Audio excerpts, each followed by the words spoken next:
मगध साम्राज्य। देखो साम्राज्य का अवधारणा क्या है, साम्राज्य किसे कहते हैं, अर्थात जिस राज्य के आसपास कोई भी स्वतंत्र राज्य ना हो उस राज्य को साम्राज्य कहते हैं।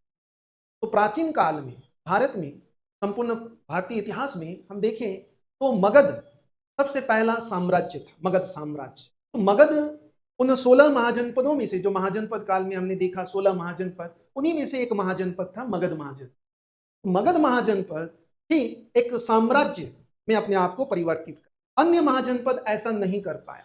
तो हम लोग देखेंगे आज कि किस तरह से मगध एक साम्राज्य में अपने आप को कन्वर्ट किया, कि क्या कारण थे, क्या ऐसी परिस्थितियां आई जो मगध एक साम्राज्य में परिवर्तित। तो देखो मगध क्षेत्र में सबसे पहले जो राजनीतिक व्यवस्था के बारे में हमें जानकारी मिलती है वह उत्तर वैदिक काल में, महाभारत काल में मगध में एक राजवंश है। महाभारत काल की बात कर, महाभारत काल में सबसे पहले, महाभारत काल में मतलब महाजनपद काल से पहले मगध क्षेत्र में सबसे पहला जो राजवंश था वो है बृहद्रथ वंश, बृहद्रथ राजवंश। इस वंश के संस्थापक बृहद्रथ ही थे। किस काल की बात कर रहा हूं, उत्तर वैदिक काल, महाभारत काल की। महाभारत काल, महाभारत से हमें यह पता चलता है कि मगध क्षेत्र में बृहद्रथ वंश था जिसके संस्थापक बृहद्रथ ही थे। और इसी वंश में बृहद्रथ का ही उत्तराधिकारी हुआ था, बृहद्रथ का ही एक उत्तराधिकारी थे जरासंध। जरासंध बहुत ही शक्तिशाली क्रूर शासक था ये जरासंध, बहुत शक्तिशाली, बहुत ही क्रूर शासक, बहुत ही महत्वाकांक्षी शासक जरासंध। जरासंध और कृष्ण के बीच में युद्ध हुआ था। जरासंध ने कृष्ण के राज्य मथुरा पर आक्रमण किया था, ऐसा महाभारत से जानकारी मिलती है। जरासंध ने मथुरा पर आक्रमण किया था और इस आक्रमण में कृष्ण रण छोड़कर भाग गए थे। कृष्ण ने रण को छोड़ दिया था। इसी संदर्भ में कृष्ण को रण छोड़ कहा गया है कृष्ण। इसी संदर्भ कि जरासंध ने इस प्रकार से आक्रमण किया कि कृष्ण को अपना राज्य छोड़कर भागना पड़ा था। और भागकर कहां गए तो द्वारका, द्वारकापुरी में इन्होंने अपने राज्य स्थापित किया, गुजरात में द्वारकापुरी। तो मथुरा से द्वारका जाना पड़ा मजबूरी में जरासंध के आक्रमण से बचने की। तो जरासंध बहुत ही शक्तिशाली शासक।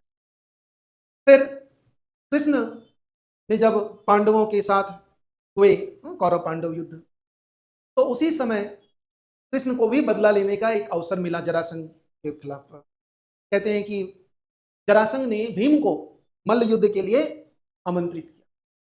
तो भीम और जरासंध के मध्य मल्ल युद्ध हुआ था और यह मल्ल युद्ध 14 दिन तक चली थी। कहते हैं कि 13 दिन तक भीम रोज जरासंध को परास्त कर देता था और उसे मार देता था, फिर भी जरासंध वापस जीवित हो जाता। तो भीम भी हताश हो चुका था कि इसे कैसे मारूं। तो जब 14वें दिन युद्ध चल रहा था, उसी समय कृष्ण ने भीम को इशारा किया कि इसे 2 भागों में बांट दो, 2 भागों में इसके शरीर को चीर दो और चीरने के बाद इसको 2 अलग विपरीत दिशाओं में, दोनों हिस्से को, शरीर के दोनों हिस्से को 2 विपरीत दिशाओं में फेंको। तो भीम ने ऐसा ही किया, शरीर को फाड़ दिया और 2 विपरीत दिशाओं में चीर दिया और 2 विपरीत दिशाओं में फेंक दिया। फिर वो वापस जुड़ नहीं पाया और इस तरह से जरासंध को समाप्त। तो भीम और जरासंध के बीच में 14 दिन का यह मल्ल युद्ध और इस तरह से जरासंध का अंत हो। तो ये घटना है कब की, उत्तर वैदिक काल की। फिर हम देखते हैं बुद्ध काल में, महाभारत काल के बाद बुद्ध काल, महाजनपद काल जिसे कहते हैं। महाजनपद काल में मगध में एक के बाद एक कई राजवंश हुए, हर्यंक वंश, शिशुनाग वंश और नंद वंश। इन सभी शासकों ने, राजवंशों ने और उनके शासकों ने मगध को काफी शक्तिशाली बना दिया और फिर एक साम्राज्य में परिवर्तित। तो मगध एक साम्राज्य बना। तो हम लोग देखते हैं कि मगध महाजनपद साम्राज्य कैसे बना। मगध जो कि एक महाजनपद था, वह महाजनपद से साम्राज्य कैसे बन गया, साम्राज्य। तो देखो बहुत सारे इसके कारण थे, बहुत सारे कारण। तो इन कारणों को हम लोग देखते हैं। तो पहला देखो कि मगध की जो भौगोलिक दशा है, मगध की भौगोलिक दशा या अन्य महाजनपदों की तुलना में देखेंगे तो मगध की जो भौगोलिक दशा है वह इसको शक्तिशाली बनाने में सहयोग करता है। मगध जो पाटलिपुत्र, बिहार के आसपास, बिहार क्षेत्र, उसी के आसपास छोटा नागपुर की पहाड़ियां, जंगल। तो मगध के आसपास देखेंगे तो काफी घनी जंगल, जंगल से इनको काफी फायदा हुआ। अन्य राज्य में भी थे, जैसे अवंती। देखो मगध, जब महाजनपद था मगध, उस समय मगध के साथ साथ अवंती, कौशल, वत्स, ये 4 महाजनपद ऐसे थे जिनमें भी वो क्षमता थी कि वह एक शक्तिशाली साम्राज्य में परिवर्तित हो सकता है, लेकिन मगध ही ऐसा करता। तो मगध की, है ना, दशा, तो मगध की एक दशा, भौगोलिक दशा में देखेंगे तो जंगल, ऐसे दशा अवंती महाजनपद के साथ भी था। जंगल, जंगल मिला, जंगल से क्या हुआ, इन्हें खनिज संसाधन, मुख्य रूप से लौह अयस्क, लौह अयस्क, इसका इस्तेमाल अस्त्र शस्त्र बनाने में, आर्म्स बनाने में यूज किया। इसके अलावा जंगल से इन्हें क्या मिला, लकड़ी, लकड़ी से रथ। इस टाइम, इस समय देखेंगे तो युद्ध जो अधिकतर हो रहा है वो रथों में ही होता है। और हाथी, जंगल से इन्हें हाथी भी मिला। इस समय देखोगे तो जो युद्ध सेना है वही सेना शक्तिशाली है जिसके पास जितना ज्यादा हाथी है। हस्ती सेना इस समय बहुत ही महत्वपूर्ण फैक्टर था, शक्तिशाली सेना। इस समय घोड़ा नहीं था, हमारे यहाँ सेना में घोड़ा का प्रचलन बहुत बाद में, अरब आक्रमण के बाद शुरू हुआ, अर्थात 7वीं 8वीं शताब्दी में, राजपूत काल से हम देखते हैं घोड़े का युद्ध में, क्योंकि घोड़े हमारे यहाँ नहीं मिलते, अरब से। तो हाथी का भी इस्तेमाल सेना में, तो जंगल से ये फायदा मिला इनको, मतलब सैन्य क्षेत्र में देखो तो काफी फायदा।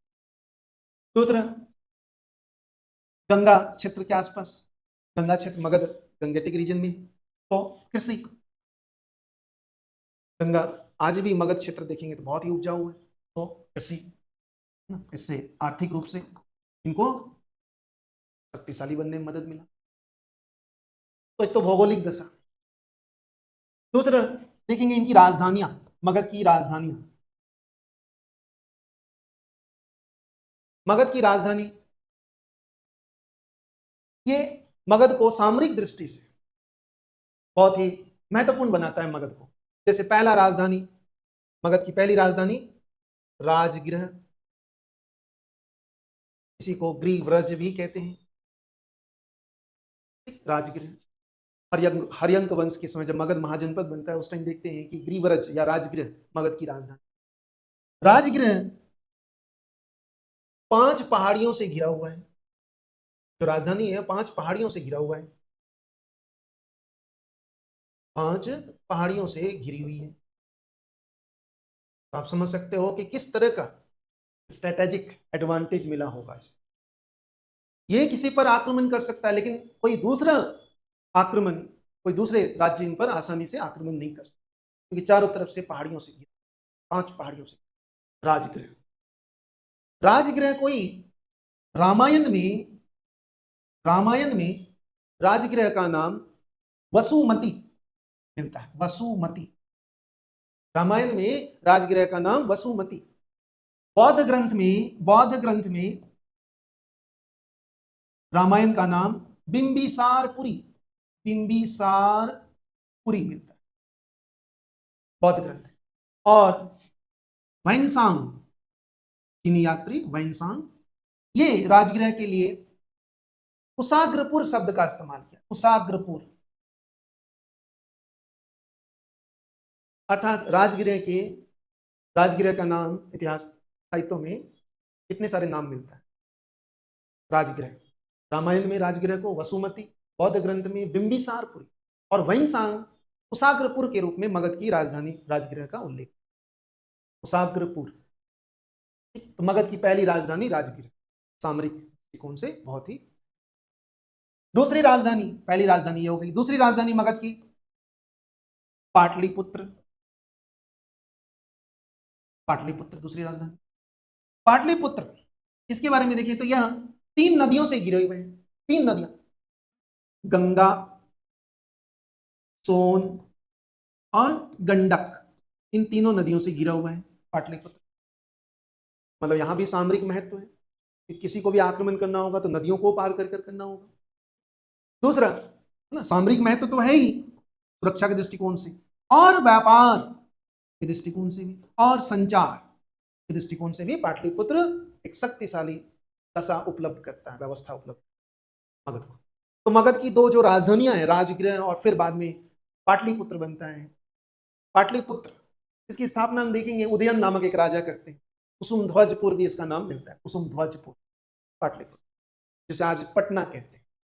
तो प्राचीन काल में देखेंगे जितने भी बड़े बड़े राजवंश हुए, चाहे मगध साम्राज्य, मौर्य साम्राज्य, गुप्ता साम्राज्य के समय तक देखते हैं मगध भारतीय राजनीतिक गतिविधि का केंद्र था प्राचीन काल।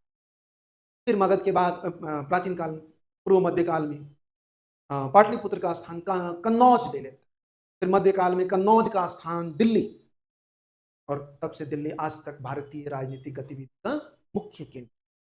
प्राचीन काल में पाटलिपुत्र, फिर कन्नौज, फिर दिल्ली। तो ये 3 सेंटर हैं भारत प्राचीन काल से लेकर आज तक की राजनीतिक गतिविधि का सेंटर, केंद्र।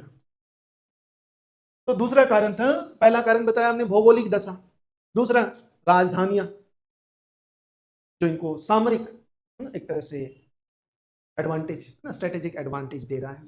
तीसरा कारण देखिए मगध को साम्राज्य बनने में तीसरा जो महत्वपूर्ण कारण था वो था सामाजिक खुलापन, सोशल ओपननेस, सामाजिक खुलापन। यह भी मगध को एक शक्तिशाली महाजनपद बनने में, साम्राज्य बनने में महत्वपूर्ण। सोशल ओपननेस, सामाजिक खुलापन है क्या? तो देखो मगध, उत्तर वैदिक साहित्य में मगध के लिए क्या शब्द इस्तेमाल किया है? अथर्ववेद में देखते हैं मगध के लिए क्या है अथर्ववेद में शब्द। अथर्ववेद में मगध के लोगों के लिए क्या कहा है? व्रात्य, व्रात्य, व्रात्य। मगध के लिए कहा है व्रात्य।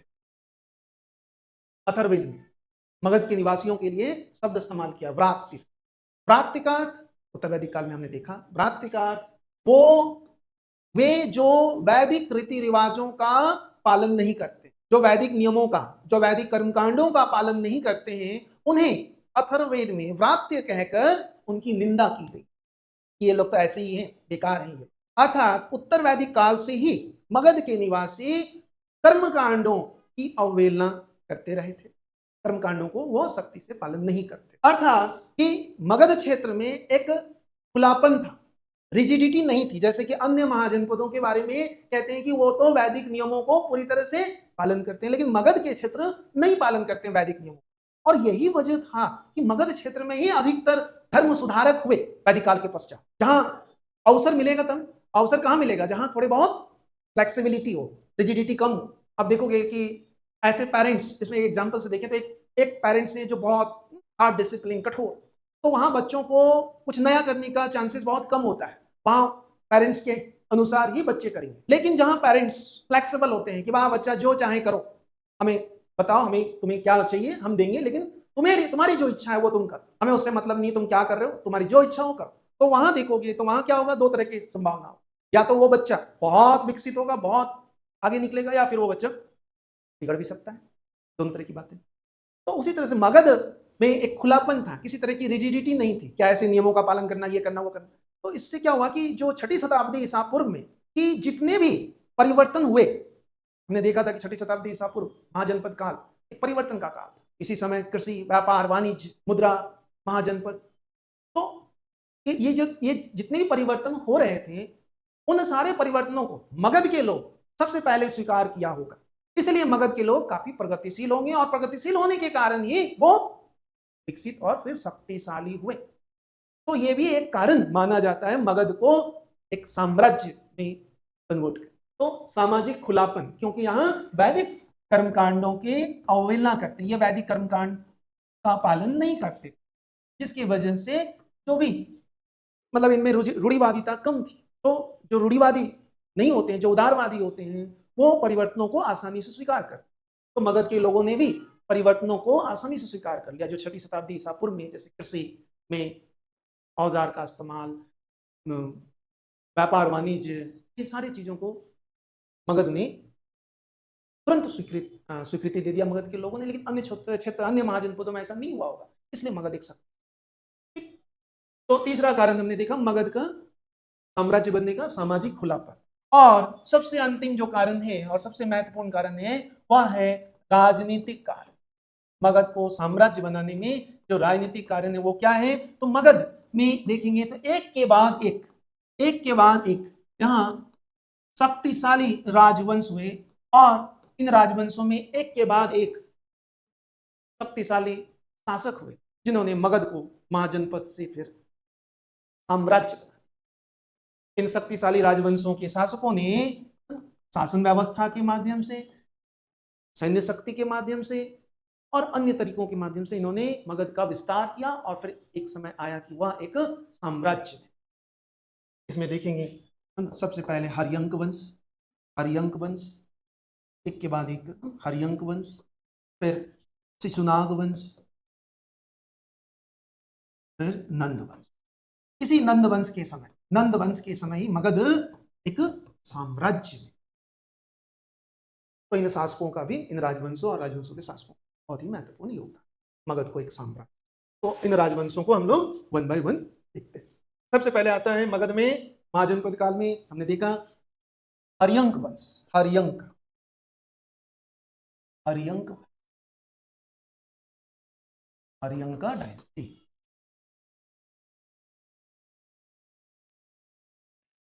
हर्यंक, इस वंश के पहला शासक बिंबिसार, बिंबिसार, पहला शासक बिंबिसार, हर्यक वंश 545 टू 492 ईसा पूर्व बीसी तक।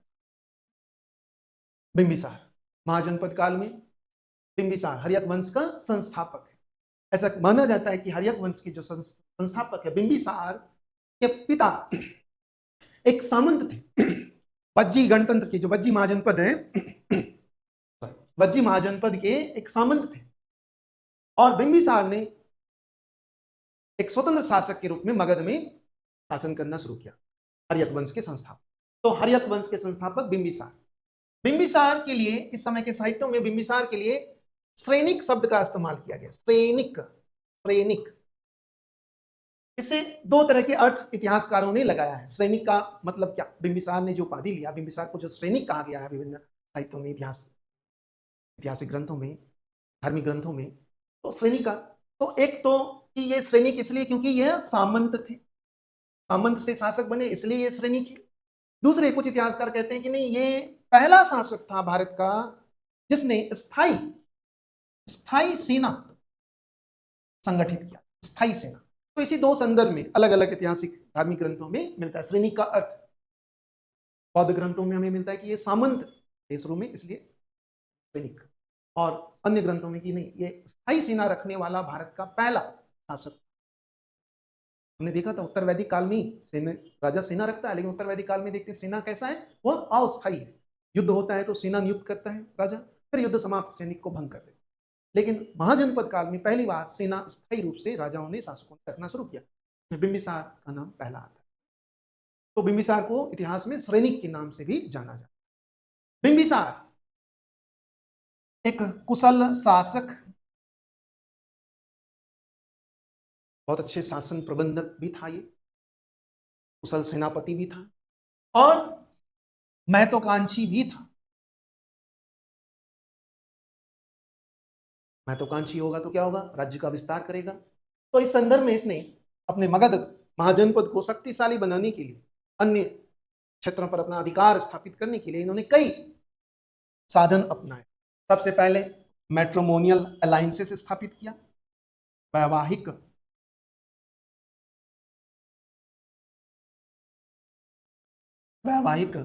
संबंध, मैट्रिमोनियल अलायंसेस के थ्रू इसने सबसे पहले क्या किया, मगध को शक्तिशाली बनाया। इसने कई राजकुमारियों से विवाह किया। सबसे पहले देखें तो कौशला देवी, कौशला देवी जो कि कौशल के राजा प्रसेनजित की सिस्टर थी, कौशला देवी, कौशला देवी से विवाह हुआ। कौशला देवी से विवाह के पश्चात कहते हैं कि प्रसेनजित ने, इस विवाह के उपलक्ष्य में प्रसेनजित ने बिंबिसार को, मगध के शासक बिंबिसार को काशी एज ए डाउरी दिया था, काशी दहेज में दिया था। काशी मतलब काशी एक महाजनपद था, हमने देखा था महाजनपद। बाद में शायद कौशलों ने, प्रसेनजित ने काशी को कौशल में विलय कर लिया होगा, तभी तो प्रसेनजित कौशल का शासक। काशी बिंबिसार को एज ए दहेज, एज ए डाउरी देता है। कहते हैं कि इस प्रांत से मगध में जब ये काशी आ गया एज ए डाउरी, तो मगध को 1,00,000 चूर्णी रेवेन्यू, राजस्व प्राप्त हो। तो मतलब काशी एक समृद्ध प्रांत था। मतलब इस विवाह से मगध को आर्थिक रूप से शक्तिशाली बनाया, क्योंकि काशी से 1,00,000 चूर्णी प्रतिवर्ष राजस्व प्राप्त हो। ध्यान रखना है, यहीं से हमें पहली बार यह पता चलता है कि राजस्व, रेवेन्यू, टैक्स नगद रूप में भी प्रारंभ हुआ है।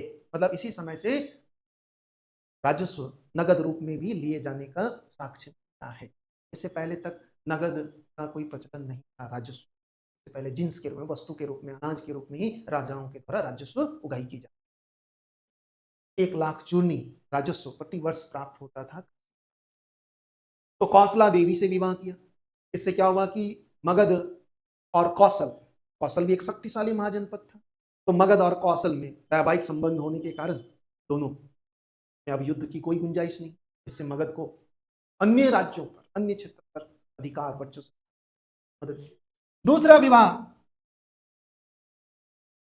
वज्जी लिच्छवी राजकुमारी, वैशाली की लिच्छवी राजकुमारी चलहना, चलहना से हुई। चलहना, चलहना वैशाली के वज्जी लिच्छवी राजा चेटक, बहुत ही शक्तिशाली, वो भी चेटक, चेटक की बहन थी।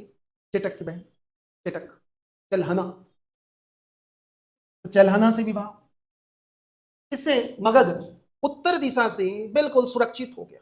वैवाहिक संबंध होने के कारण उत्तर, मगध के उत्तर में ही था वैशाली लिच्छवी राजा, तो उत्तर की ओर से आक्रमण का खतरा टल गया। तो मतलब अब उत्तर की तरफ से वो सुरक्षित है, अब वो पश्चिम और पूर्व की तरफ अपना साम्राज्य विस्तार करे। फिर तीसरा विवाह विदेह की राजकुमारी, विदेह, विदेह भी गणतंत्र था, विदेह गणतंत्र, तो विदेह की राजकुमारी वासवी, वासवी से हुई थी। वासवी विदेह की राजकुमारी, विदेह की राजकुमारी वासवी से हुआ, विदेह से भी इससे अच्छे संबंध हो गए। चौथा विवाह हेमा, हेमा, हेमा मद्र देश की राजकुमारी, मद्र देश, मद्र देश आज पंजाब वाले क्षेत्र के संदर्भ में आप मद्र देश, और वहां की राजकुमारी थी खेमा। तो 4 बड़े बड़े राजाओं की से इनके वैवाहिक संबंध हो गए। इससे मगध शक्तिशाली दशा बन गई बिंबिसार। बिंबिसार ने वैवाहिक संबंध के साथ साथ मित्रतापूर्ण संबंध भी स्थापित किया। मित्रतापूर्ण संबंध, फ्रेंडशिप अलायंसेस भी बनाए, अच्छे रिलेशन भी बनाए।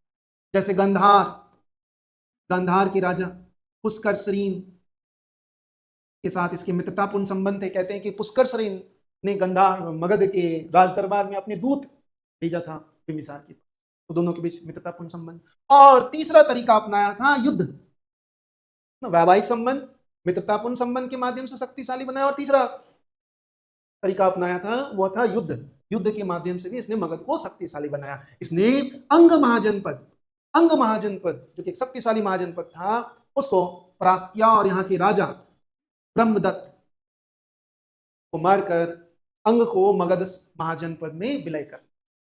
तो इस तरह से देखें, वैवाहिक संबंध, मित्रतापूर्ण संबंध और युद्ध के माध्यम से बिंबिसार ने मगध को शक्तिशाली बनाया। इसके अलावा वो योग्य कुशल शासक था ही, महत्वाकांक्षी था, सेना भी शक्तिशाली प्रकार की सेना थे, जिसके वजह तो मगध को शक्तिशाली बनाने में इसका जो पहला शासक हर्यक वंश का बिंबिसार, बिंबिसार के पश्चात बिंबिसार का उत्तराधिकारी हुए अजात शत्रु। देखो, अजात शत्रु ने अपने पिता की हत्या कर शासक बनना था। कहते हैं कि अजात शत्रु भी बहुत ही महत्वाकांक्षी थे, वो चाहते थे कि बस पिता जाए और मैं सिंहासन पर बैठूं, जा ही नहीं रहे थे पिता, तो उन्होंने पिता को कैद कर लिया। और फिर कहते हैं कि वो देवदत्त, जो बुद्ध का जो कजन था ना देवदत्त, उसने अजात शत्रु को भड़काया था अपने पिता के, मार दो खुद शासक। तो अजात शत्रु ने ऐसे ही कारागृह में अपने पिता को ही कारागृह में डाल दिया, कारागृह में। तो पितृहंता, ऐसे के लिए इस वंश में कई राजा हुए जिन्होंने अपने पिता को ही मारकर गद्दी पर, सिंहासन पर उनको कैप्चर, इसलिए इस वंश को पितृहंता वंश भी कहते हैं। पितृहंता वंश, हर्यंक वंश को पितृहंता वंश भी कहते हैं। तो अजात शत्रु, बिंबिसार का उत्तराधिकारी कौन हुआ? अजात शत्रु, अजात शत्रु, बिंबिसार का अजात शत्रु 492 to 460। अजात शत्रु का समय काल लगभग ये है। देखो समय काल याद नहीं रखना चाहिए, लेकिन समय काल के साथ अगर पढ़ते हैं तो हमें एक ध्यान में रहता है कि हम किस समय के बारे में पढ़ रहे हैं। ऐसे समय काल कभी किसी एग्जाम में नहीं पूछा जाता कि इस राजा का समय काल क्या है बताओ, कभी नहीं पूछा। तो अजात शत्रु, अजात शत्रु पितृहंता थे, इसे पितृहंता कहते हैं क्योंकि बिंबिसार को मारकर ये शासक बना, अपने पिता को ही। अजात शत्रु, इसे इतिहास में कुणिक, कुणिक नाम से जाना जाता है, कुणिक कहते हैं, कुणिक इसकी उपाधि थी, कुणिक उपाधि कह सकते हो या शासक बनने से पूर्व यही नाम कुणिक। जब बिंबिसार ने अंग को विजयी किया था तो अंग मगध महाजनपद का एक प्रांत बन गया था, तो उस प्रांत का प्रांतपति गवर्नर यही कुनिक ही था। मतलब अजात शत्रु शासक बनने से पूर्व अंग प्रांत का प्रांतपति और गवर्नर था।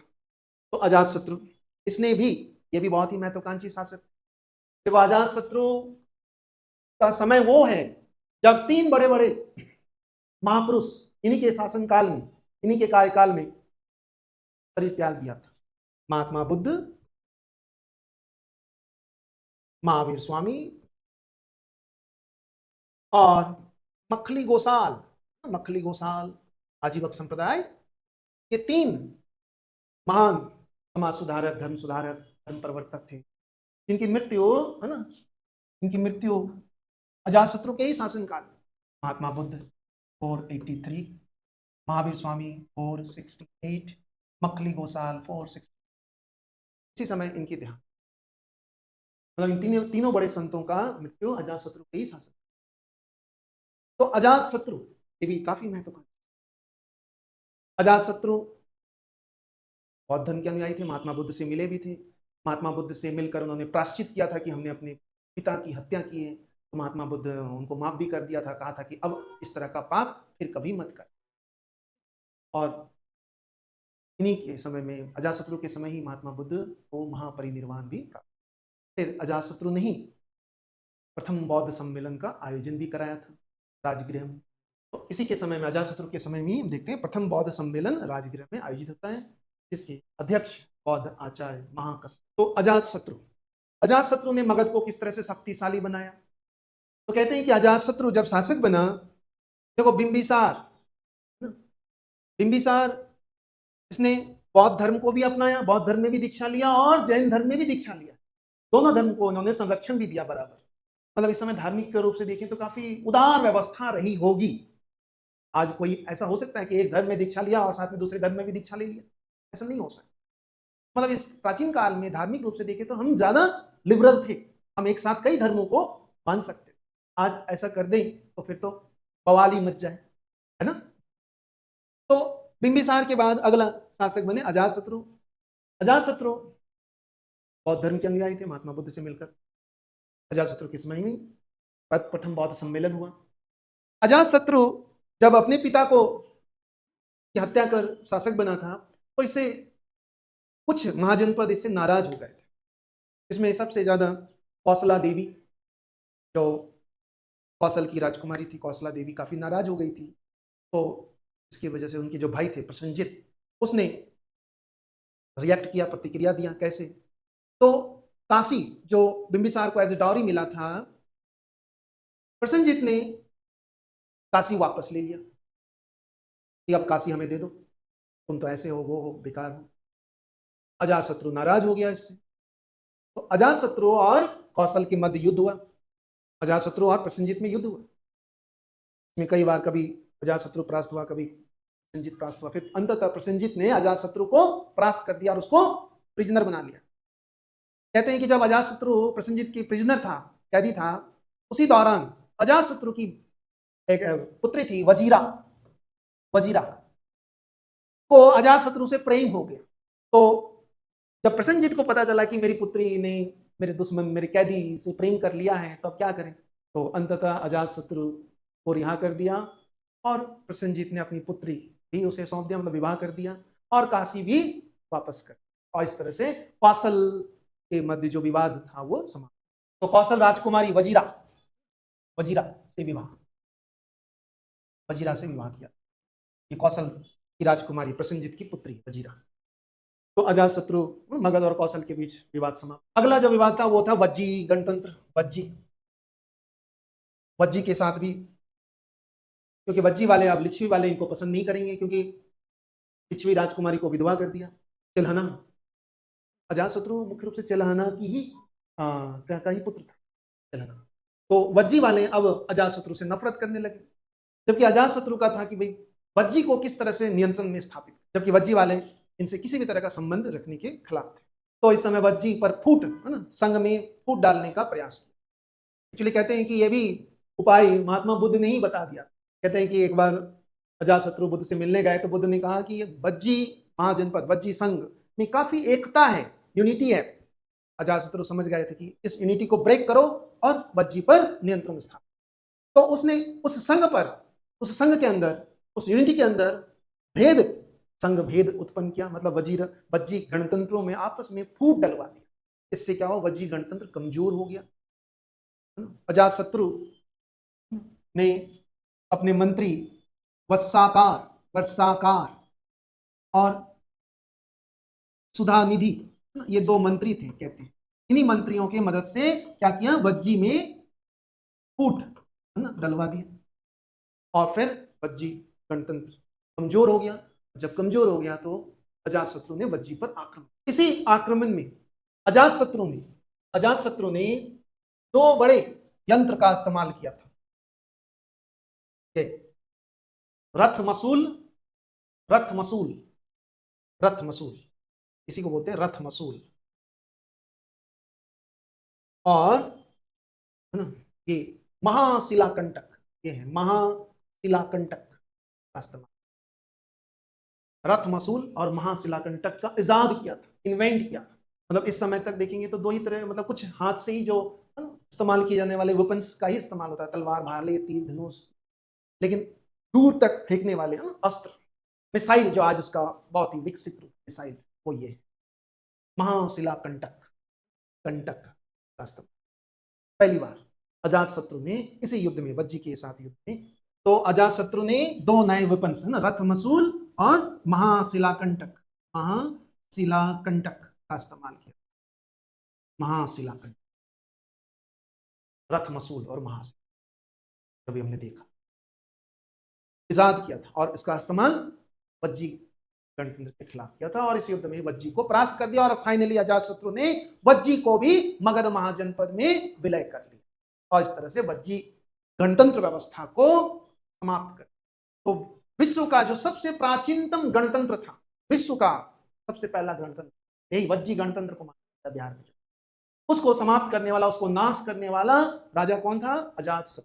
तो गणतंत्र को समाप्त कर वहां राजतंत्र, तो अजातशत्रु के पश्चात, अजातशत्रु को भी कहते हैं कि इसके पुत्र नहीं, उदयन ने अजातशत्रु को मारकर, जिस तरह से अजातशत्रु ने पिता की हत्या की, उसी तरह से उदयन अजातशत्रु का ही पुत्र था, उदयन ने अजातशत्रु को मारकर, इसीलिए हर्यंका वंश को पितृहंता वंश भी कहते। अगला शासक बना उदयन के बारे में हमें जैन धर्म ग्रंथ में काफी जानकारी मिलती है, क्योंकि इन्होंने जैन धर्म को अपनाया था, इसलिए हमें इनके बारे में परिशिष्ट पर्वन, जैन साहित्य है परिशिष्ट पर्वन, इससे पता चलता है कि उदयन ने कुसुमध्वजपुर, है ना, में पाटलिपुत्र नामक शहर की स्थापना, 459 ईसा पूर्व, पाटलिपुत्र शहर की स्थापना, जिसे कुसुमध्वजपुर भी कहते हैं। पाटलिपुत्र, उदयन ने पाटलिपुत्र की स्थापना किया। फिर उदयन के बाद हर्यंक वंश कमजोर हुआ। इसके बाद इसके उत्तराधिकारी हुए, एक के बाद एक अनिरुद्ध हुए, फिर मुंड, और अंतिम शासक था इस वंश का नागदशक हर्यंक वंश का अंतिम शासक। इसी के समय में मगध ये कमजोर था, तो इसका फायदा उठाया। इसी का प्रांतपति, नागदशक का ही प्रांतपति था शिशुनाग, है ना। ये इस समय जब नागदशक शासक था। इस समय यह काशी प्रांत का क्या था, गवर्नर, प्रांतपति। तो शिशुनाग ने ही नंद वंश, हर्यंक वंश को, हर्यक वंश का अंतिम शासक नागदशक को मारकर सत्ता परिवर्तन, ट्रॉन को कैप्चर, शिशुनाग।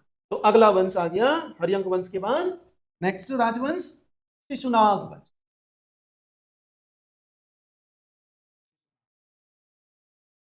शिशुनाग वंश, ये नागवंश, नाग, शिशुनाग, नाग, तो ये सारे हर्यंक वंश, नागवंश, ये सब क्षत्रिय थे, क्षत्रिय कुल के थे, क्षत्रिय वर्ण से थे।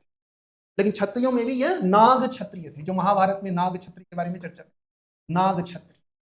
हर्यंक वंश वाले भी नाग क्षत्रिय थे, ये भी शिशुनाग भी नाग लिख दिया।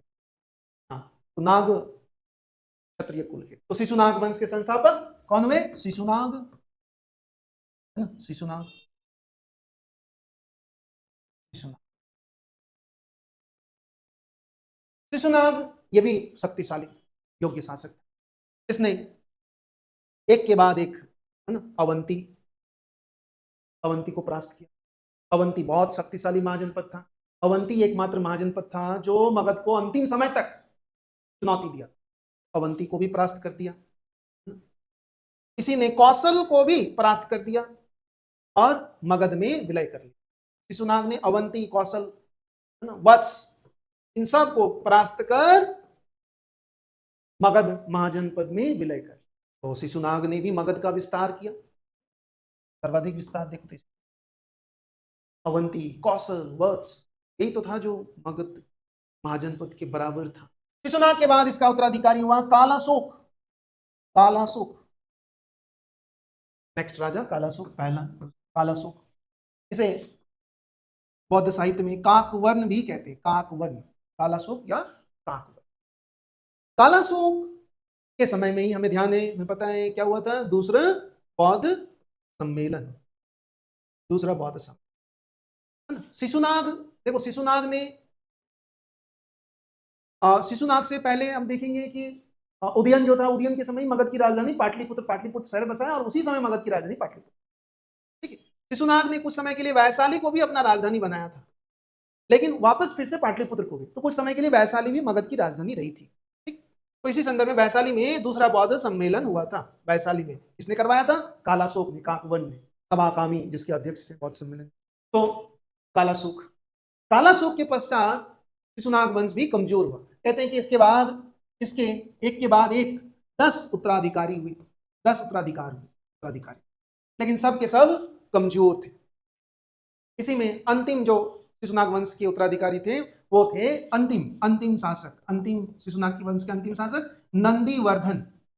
नंदीवर्धन कहते हैं इसके बारे में काफी विलासी शासक, भोग विलास में ही व्यस्त रहते, तो इसी का फायदा उठाया था। और कहते हैं कि इन्हीं के दासी पुत्र था, शिशुनाग वंश के ही शासकों के एक दासी पुत्र था, जिसने नंदीवर्धन को परास्त कर एक और नए राजवंश की स्थापना की, नंद वंश। नंद वंश, नंद वंश, नंद वंश के बारे में साहित्यों में काफी कुछ लिखा गया है, सही गलत सब तरह की बातें लिखी गई है। क्योंकि नंद शासक, नंद वंश के बारे में अधिकतर साहित्यों में कहा गया है कि ये निम्न कुल के थे। नंद जो थे वो निम्न कुल के थे, अधिकतर साहित्यों में इस तरह की बात की गई है कि वो निम्न कुल के थे। तो नंद वंश के संस्थापक हुए महापद्मनंद। महापद्मनंद, महापद्मनंद कहते हैं कि नंद वंश में कुल 9 शासक हुए थे, 9 शासक, इसीलिए इस राजवंश को नवनंद भी कहते हैं। नवनंद, मगध में जो नंद वंश, इसमें पहला शासक था महापद्मनंद। महापद्मनंद इसे ही बौद्ध साहित्य में उग्रसेन भी कहते हैं, उग्रसेन ही। बौद्ध साहित्य में महापद्मनंद को ही उग्रसेन कहा गया है। पुराणों में महापद्म नंद नाम मिलता, नंद वंश के संस्थापक महापद्मनंद, पुराणों में महापद्मनंद, बौद्ध ग्रंथों में उग्रसेन, उग्रसेन नाम मिलता बौद्ध ग्रंथ। कहते हैं कि यह पहला राजवंश था जो निम्न कुल, जैसे जगह जो वर्ण व्यवस्था थी ब्राह्मण क्षत्रिय, इन्होंने उसका उल्लंघन किया कि शूद्र कुल का वंश शूद्र कुल के व्यक्ति क्षत्रिय का वर्ण धारण किया, क्षत्रियों का कर्मा। तो एक तरह से इन्होंने वर्ण अवस्था का उल्लंघन किया। तो इस समय अधिकतर ब्राह्मण साहित्यों में ये वैश्या की पुत्र, ये नाई के पुत्र, जैन धर्म ग्रंथ परिशिष्ट पर्वन में कहता है कि ये नाई के पुत्र थे भी, तो थे ये मूल रूप से देखें तो ये शूद्र निम्न वर्ण से था, निम्न वर्ण। पहली बार इस तरह का क्षत्रियों का रिप्लेस कर अन्य वर्ण के लोगों ने। महापद्मनंद, बौद्ध ग्रंथों में इन्हें उग्रसेन कहा। इन्हें महापद्मनंद को सर्व सर्व सर्व छत्रांतक, सर्व छत्रांतक आ गया, सर्व छत्रांतक अर्थात क्षत्रियों का नाश करने वाला, ऐसा उपाधि दिया गया है, सर्व छत्रांतक। इसके अलावा महापद्मनंद को भार्गव भी कहा गया। भार्गव मतलब दूसरा परशुराम का अवतार, अवतार भी कहा, दूसरा परशुराम का। इसने एक राट की उपाधि धारण की, एक राट अर्थात चारों दिशाओं में एक शक्तिशाली राज्य स्थापित करने वाला, एक राट, शक्तिशाली साम्राज्य, महापद्मनंद। इसी ने इसी के समय में सारे राज्यों को, जो भी बचे हुए थे से स्वतंत्र राज्य थे, उन सब को मगध के अंतर्गत विलय कर लिया और मगध एक साम्राज्य बना। महापद्मनंद के बारे में हमें जानकारी मिलती है कलिंग में एक शासक था खारवेल का हाथी गुफा अभिलेख, हाथी गुफा अभिलेख। इस अभिलेख से, हाथी गुफा अभिलेख से हमें यह जानकारी मिलती है, खारवेल का है, प्रथम शताब्दी ईसा पूर्व का, फर्स्ट सेंचुरी ईसा पूर्व का है ना यह अभिलेख, खारवेल का हाथी, कि महापद्मनंद ने कलिंग पर आक्रमण किया, कलिंग पर आक्रमण किया था और कलिंग को जीत लिया था। यहां से कालिया नाग, कालिया नाग की मतलब ये जैन मूर्ति है, वो उठाकर मगध में स्थापित, ऐसा जानकारी हमें कहां से मिलती है? कलिंग से, खारवेल के हाथी गुफा उड़ीसा। क्या पता चलता है कि कलिंग पर आक्रमण किया महापद्मनंद ने और वहां से कालिया नाग एक जैन मूर्ति है उसको उठाकर लाया और कलिंग में ही इसने नहर बनवाया था, नहर बनवाया था। इसका मतलब यह होता है कि कलिंग को भी इसने विजित कर लिया था, ठीक है। लेकिन महापद्मनंद के बाद आगे के नंद शासकों ने शायद कलिंग को बनाए नहीं रखा। कलिंग देखते हैं अशोक के साथ, फिर अशोक कलिंग तो नहर बनवाया। तो महापद्मनंद के समय ही देखते हैं कि मगध एक साम्राज्य में कन्वर्ट। इस नंद वंश में देखें तो कुल 9 शासक हुए, लेकिन इसके जो पहला शासक है इनके बारे में काफी कुछ जानकारी मिलती है, क्योंकि इन्होंने ही मगध को क्या किया, एक साम्राज्य में। और इसके जो अंतिम शासक हैं नंद वंश के, धनानंद, धनानंद, इसके बारे में, धनानंद के बारे में भी हमें विभिन्न स्रोतों से जानकारी मिलती है। यूनानी, धनानंद को यूनानी स्रोतों में मिलता है इसकी जानकारी, यूनानी स्रोतों में से कहा गया अग्रमीज, धनानंद को अग्रमीज कहा है यूनानी स्रोतों। धनानंद के समय ही यूनानी आक्रमण, सिकंदर, ग्रेट अलेक्जेंडर का इन्वेजन इसी के समय में हुआ था, सिकंदर का आक्रमण। समय मगध का शासक धनानंद ही था। कहते हैं कि सिकंदर ने जब पंजाब क्षेत्र को विजित कर लिया तो वो मगध की तरफ निकल पड़ा, तो उस समय उनके सैनिक, सिकंदर के सैनिक ने साथ नहीं दिया, कहा कि अब हम नहीं जाएंगे पूर्व की तरफ। तो कहते हैं कि थक गए थे और घर की याद आ रहे थे। और सबसे बड़ी बात यह थी कि सिकंदर के सैनिकों को यह पता चला था कि पूर्व की तरफ अर्थात मगध क्षेत्र में एक बहुत शक्तिशाली शासक है, शायद वो उससे हम विजय, उससे हम जीत नहीं पाएंगे और हम फिर घर वापस नहीं जा पाएंगे। इसलिए सिकंदर के सैनिकों ने सिकंदर का साथ नहीं दिया। अंततः सिकंदर को भी बैक टू पेविलियन जाना पड़ा, वापस जाना। तो सिकंदर का आक्रमण भी धनानंद के समय ही हुआ था भारत में। सिकंदर ये भी बहुत ही क्रूर शासक था, बहुत लालची शासक। सिकंदर के, धनानंद के बारे में हमें बौद्ध साहित्य दीपवंश है ना, और महावंश, ये कौन से साहित्य हैं? बौद्ध धर्म के, श्रीलंका, है ना, तमिल साहित्य, सिंगली साहित्य, सिंगली साहित्य। इसमें कहता है कि इस धनानंद के पास 80 कोटि, है ना, धन है जो जमीन के नीचे दफना कर रखा है। कितने लालची था ये, 80 कोटि धन था और उसको छुपा कर रखा। बहुत शक्तिशाली, बहुत क्रूर शासक था, बहुत लालची था और घमंडी भी था, बहुत विलासी प्रकार का शासक था। इसी धनानंद ने नहीं चाणक्य को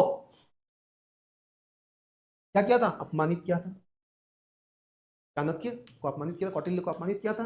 कौटिल्य ने इसी से कैसे चंद्रगुप्त मौर्य की सहायता से धनानंद को परास्त, और इसके बाद ही धनानंद के पश्चात 322 ईसा पूर्व में चंद्रगुप्त मौर्य ने मौर्य वंश की स्थापना। तो चंद्रगुप्त मौर्य जब मौर्य वंश के संस्थापक बने, उस समय मगध एक राज्य अस्तित्व में था। ठीक है, सिर्फ राजवंश बदला, नंद वंश के समय ही मगध एक साम्राज्य बन चुका। तो इस तरह से हमने देखा कि मगध एक महाजनपद से साम्राज्य किस तरह से बना। ठीक है, तो एक बार हम लोग शुरू से देख लेते हैं मगध साम्राज्य कैसे बना। हमने देखा मगध जरासंध, वो तो उत्तर वैदिक कालीन घटना थी। भौगोलिक दशा, 2 राजधानियां, सामाजिक खुलापन, सोशल ओपननेस, राजनीतिक कारण एक से बढ़कर एक, पहले हरियंक वंश पे से सुना, फिर नंद वंश के शासकों ने बिंबिसार का क्या योगदान रहा, अजातशत्रु का क्या योगदान रहा, फिर शिशुनाग वंश में शिशुनाग का क्या योगदान रहा, फिर महापद्मनंद नंद वंश। तो इस तरह से हमने मगध साम्राज्य का अविभाव देखा, मगध साम्राज्य से ओरिजिन हुआ वो हमने